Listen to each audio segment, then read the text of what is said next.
Hi guys, welcome again to Workout Wednesday with Dr. OBeLs. In a bid to live healthy, the trend of smoothies have become global. Every fitness buff writes in different recipes, but do you know the 10 commandments of smoothies? Let's dive into it.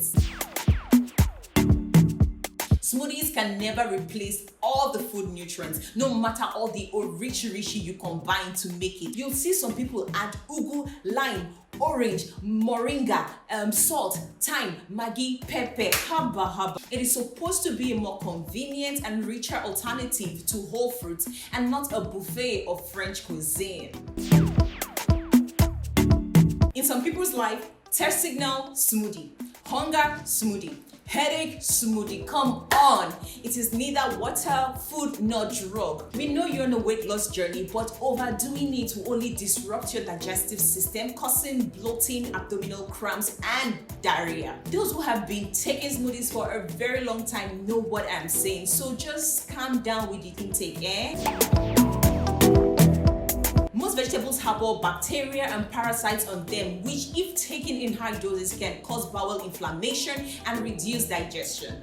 Rather than use them raw, wash them under running water and steam them lightly before adding them to your smoothie.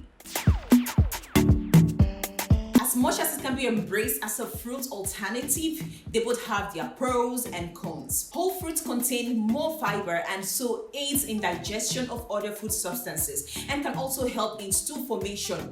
On the other hand, smoothies may work as stool softeners and result in diarrhea. Your body uses up more calories in digesting whole fruits, thus helping you burn more fat. See, if you're not careful with some of the recipes you find online, it will suck your wallet dry. Aside the fact that most of them are not fresh and packed with preservatives, there's really no need going out of your way when you can actually get fresher and cheaper alternatives locally. Some people think that when they drink a glass of smoothie at some point during the day, it will neutralize all the effects of the bad choices of cake, ice cream, and fries. Don't even deceive yourself. You will wake up with an extra kg after a week. The calorie content in some smoothies is synonymous with that of a whole meal. So clap on for yourself there. You have succeeded in doubling your calorie intake in one sitting. So you have to do like 1,000 skips to burn it off.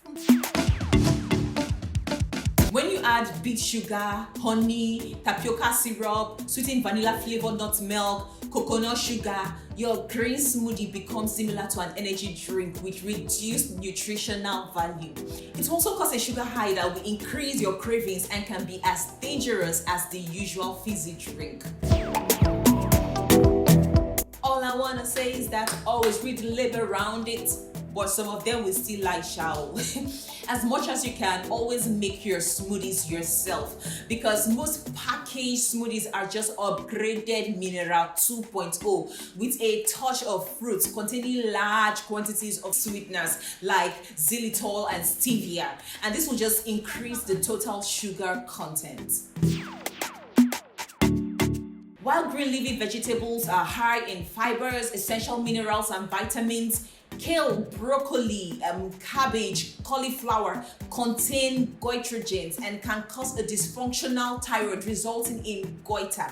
Also, beet greens, kale, spinach, and Swiss chard contain oxalates and may worsen a kidney stone. So for people who have had previous history of kidney stones or thyroid hormonal dysfunction, please consult your physician before going on a smoothie spree. So guys, with these few points of mine, I hope I've been able to convince you and not confuse you that not all smoothies at all times are good for your health. If you like this video, hit the subscribe button and turn on your notification. And for all the fitness buffs out there, please don't forget to join my Facebook skipping club. You'll find the link in the description box.